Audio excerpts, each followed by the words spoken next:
If you want to play competitive Yu-Gi-Oh but you don't want to spend hundreds of dollars on a competitive deck, then look no further, because in this video I'm going to go over the top 5 best budget decks in competitive Yu-Gi-Oh for April 2025. How's it going everyone, and welcome back to the channel. Today we are talking about the top 5 best budget decks in competitive Yu-Gi-Oh.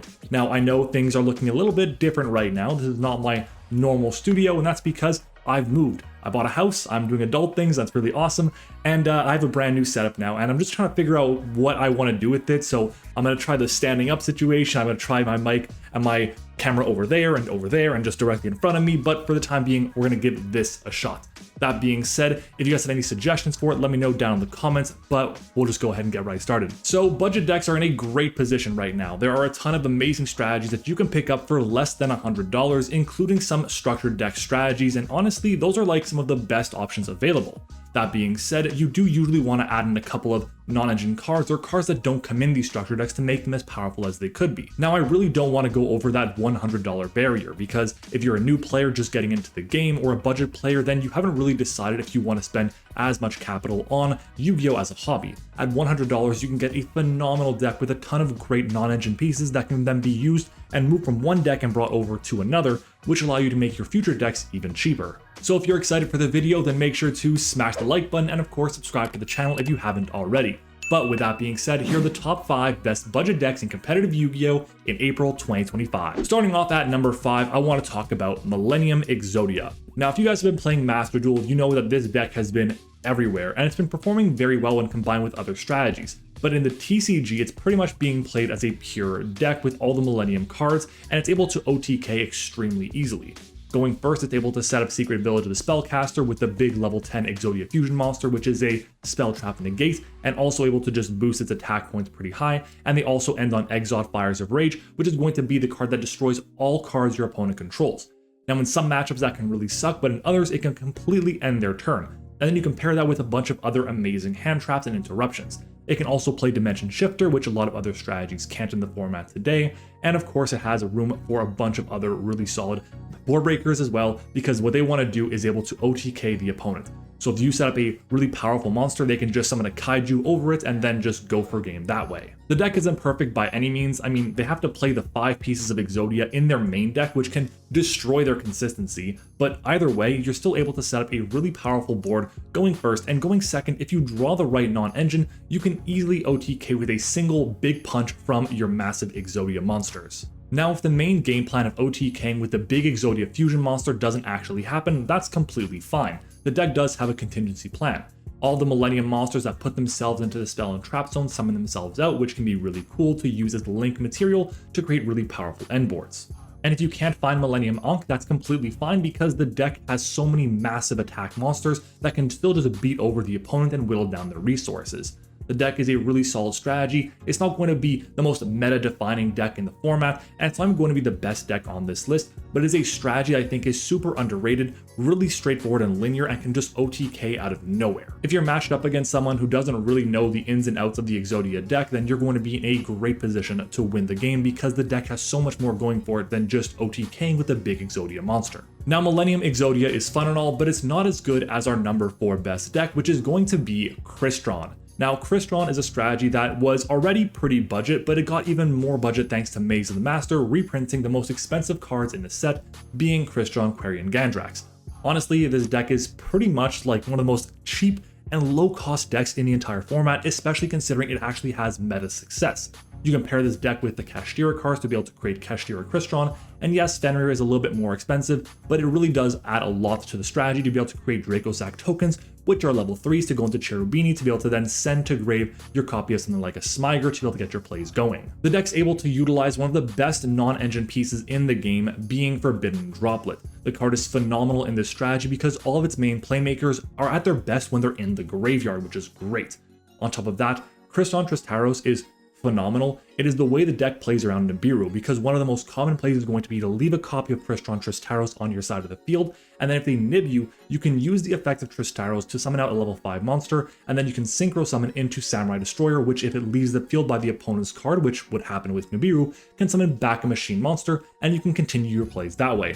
It is that crazy that a deck like this that puts up insane endboards like Cyber Dragon Infinity, and cards like Dawn Dragster as well to be able to get extra negates, and following up that with amazing follow-up in the graveyard is able to still have lines that play through Nibiru so effortlessly. And thankfully the deck also has a really strong Link 1 in Clockwork Knight, not because it's actually going to be searching anything with the effect, but because it can get machine monsters into the graveyard to be able to use their powerful effects. Now that being said, Crystron is a phenomenal deck, but it is still pretty difficult to pilot, and it does take a lot of time to really get comfortable with all the lines and make sure that you're playing the deck optimally. So make sure to do your research before you actually play the strategy, but I will say it's still a phenomenal deck and you should definitely give it a chance. On the flip side though, Crystron's in a little bit more of a difficult position right now because one of the best decks in the format today is going to be Malice, and Malice loses pretty heavily to a card like Artifact Lancia and Chaos Hunter.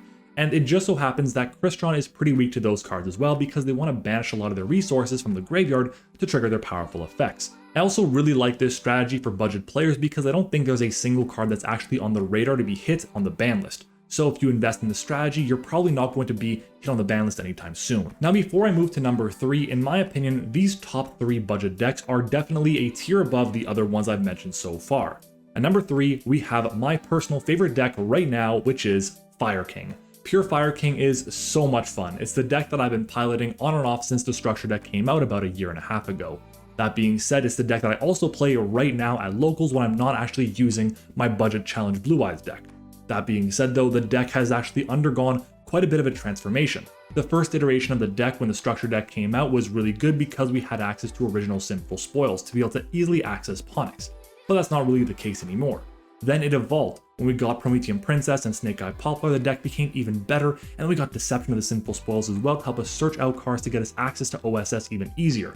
But now, with OSS banned, what has happened to the deck? Well, it's no longer a crazy combo deck that puts up an insane endboard. Now it's a more low-to-the-ground deck that utilizes a ton of non-engine and puts up a really recursive endboard built with a ton of powerful Fire King monsters. And it's more of a control style strategy because of it. Legendary Fire King Ponyx adds itself from grave to hand when it's destroyed, which is really good. Sacred Fire King Garunix continuously summons itself back out and pops cards to gain advantage. Arvada's a negate, Promethean Princess is a pain in the butt to deal with, and of course there is Kirin. Kirin is just phenomenal and one of the best cards in the deck, and there's a reason why it's semi-limited in the OCG. On top of that, one of the best cards in the game today is Molcharmi Fuwalos, which is getting a reprint in Rarity Stampede in just about 2 weeks. So that means the card is going to be available everywhere. But this deck doesn't really care too much about Molcharmi Fuwalos. Sure, there are going to be some instances where you want to summon from the extra deck, but you don't really have to. You can take advantage of your powerful main deck Fire King monsters to really defeat your opponent. And if you really want to, you can summon out from the extra deck just one time to really make your endboard that much stronger. By summoning out Promethean Princess, you get an extra fire on the field for Arvada's Negate, but you can also get it into the graveyard to be able to utilize its effect in the grave to beat down the opponent. I am such a big fan of this deck because even now in a format with Malice, which is such an amazing matchup against this deck, you're able to easily beat them down because you have so much room for non-engine and because the deck is so recursive. Fire King is definitely one of my favorite decks of all time, and I'm having such a great time playing it, and I think it definitely deserves to be the number 3 best budget deck. Moving on to number 2, we have Tenpai Sky Striker. This was my number 1 best budget deck in my previous top 5 budget decks, and I think the deck is still phenomenal and still really high up there in the budget deck tier list. I mean, I have it at number 2 for crying out loud, but it has fallen just a little bit because of the introduction of a brand new strategy. That being said, Tenpai Striker is ridiculous. The fact that you can abuse all these powerful Striker spell cards that are not once per turn, by the way, so like Engage to draw you cards and get you extra searches, Widow Anchor is a negate and a take as well. You can use cards like Afterburners or Jamming Waves if you really want to as extra disruption, and then you also have Hornet Drones to be able to get you extra bodies on your side of the field is great. But because you're also playing board breakers like Raigeki, Dark Hole, and Lightning Storm, you're able to easily get rid of your opponent's entire board to be able to push in for lethal with a powerful Tenpai Dragon monster. And the fact that the Tenpai Dragon cards aren't banned means the OTK is still technically available. You don't need to have anything other than a copy of Zangen Summoning, Pydra, Chandra, or even Kaiman, and of course Genroku. Any of those 5 cards essentially gets you a full OTK, which is insane. And if you have 2 of them, you really don't have to worry that much about your opponent's battle phase hand traps. I don't really have that much to say about Tenpai Dragon because it's a pretty straightforward strategy. Break your opponent's board, OTK. If you don't do that, well, you're gonna have a really hard time winning. But the deck does have a lot of unique interplay in it about knowing what hand traps to use at the right time, knowing what board breakers are best in the strategy, and of course how to effectively utilize the Sky Striker cards. So to keep it simple, I am sick of Tenpai, but it's still a great strategy to have if you're on a budget. Now, before I move on to my number 1 best budget deck, there's a few honorable mentions that I have. And now these shoutouts that I have are not really going to be based on this is the best deck out there, the best budget deck, or the number 6 through 7. It's just other decks that I'm kind of interested in learning more about and playing a bit more often, and they do so happen to also be budget. The first one of which is going to be Melodious. Now Melodious is a great strategy and has a ton of things going for it. Baka is a great card, and Flowering Etoile is also awesome. It has a ton of really cool 1-card combos. But with Appaloosa banned, the deck did lose one of the most powerful pieces of the end board and kind of took away from Melodious as an engine itself. But it still is really cool. It does kind of suck that the deck is pretty much entirely light monsters, so Bestials do kind of give it a hard time. But to make up for that, the deck is also fairy type, which means they can play Herald of the Orange Light, which gives you an extra way to negate monster effects. That's just phenomenal, especially when you're going first. That being said, our second honorable mention is going to be for Sword Soul. Now, Sword Soul got reprinted pretty much in its entirety in Maze of the Master, which is really cool. The cards that weren't reprinted are still pretty budget right now, which is awesome. There's a trade-off though. There's a 10E monster in the newest core set, Supreme Darkness, which I can't remember the name of it right now, but it's a phenomenal card that pairs extremely well with this strategy. If you can get this 10E monster, and I'm pretty sure the name is Saruya, you're going to be in a great position to be able to beat your opponent because it gives you so much advantage. On top of that, the deck can easily summon out something like Baxia and then Chaofeng, which can then destroy all light monsters your opponent would summon out, which is obviously phenomenal for a few reasons. And then it can also get access to Arch Nemesis Protoss, which is game-endingly powerful on its own. If you can pick up this strategy, you're going to have a great time, but keep in mind, because you're playing Protoss, your opponents really aren't going to like you very much. Now with that being said, it brings me to our number 1 best budget deck, and that's going to be, if you haven't guessed it, Blue Eyes. Now Blue Eyes is phenomenal. It is definitely the best budget deck right now because there are so many different ways you can play it, and because pretty much the entire Blue Eyes engine comes directly in 3 copies of the structure deck. That's awesome. You get a promo on top of that as well, and each deck is just one of the best structure decks of all time.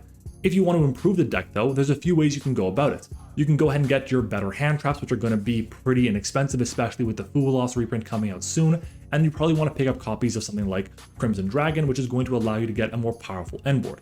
You can also play a ton of different engines. You can play a Bestial engine, you can play Red Eyes Metalmorph engine, you can play the Primate engine if you can afford it, and there's a ton of other engines as well, like Invoked. Blue Eyes is one of the most flexible and forgiving decks in the entire game, and you can pair with pretty much any other strategy you really want. And even the most budget Blue Eyes decks still have a ton of really powerful 1-card combos. With Maiden or Sage, Neo-Kaiser Seahorse is still a really solid 1-card combo. There's even Prayers as well, and all of these 1-card or 1.5-card combos can get you to an insane end board, including copies of Hieratic Seal of the Heavenly Spheres. There's Blue Eye Spirit Dragon for a graveyard negate that can also tag out into an on-field negate as well. You can get the Crimson Dragon if you really want to get you to start a Cypher Dragon. There's so many options, and you can also of course end on True Light, which gets you more interruption. And on top of that, there's also going to be cards like Majesty with Eyes of Blue, which is a phenomenal piece of disruption against your opponents. Now, just like any other deck, Blue Eyes does have a few weaknesses. Most notably, it's pretty weak to Droll and Lockbird and to Bestials. For example, if they banish both your Blue Eyes White Dragons or all 3 of them if you're playing 3, there's only one real way to get them back from the banish zone. That's going to be with Roar of the Blue-Eyed Dragon, which most decks are only playing 1 of. But even with these weaknesses, the deck is still really strong and can hold its own against some of the top meta decks, including Rizal and Malice. But there you have it, those are my top 5 best budget decks in competitive Yu-Gi-Oh! For April 2025.